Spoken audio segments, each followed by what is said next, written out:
ایک پری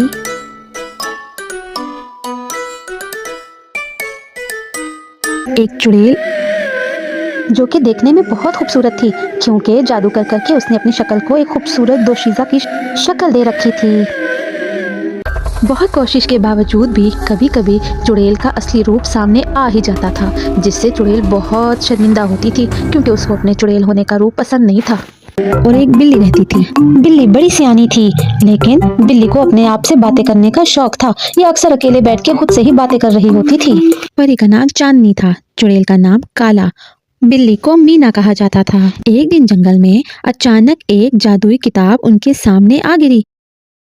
کتاب کے سرورق پر لکھا تھا، جو اس کتاب کے سوالوں کا جواب دے گا اسے لافانی علم اور طاقت ملے گی۔ چاندنی، کالا اور مینا نے کتاب کھولی، لیکن کتاب نے ان سے کہا، تم تینوں کو مل کر میرے مشکل سوالات کے جواب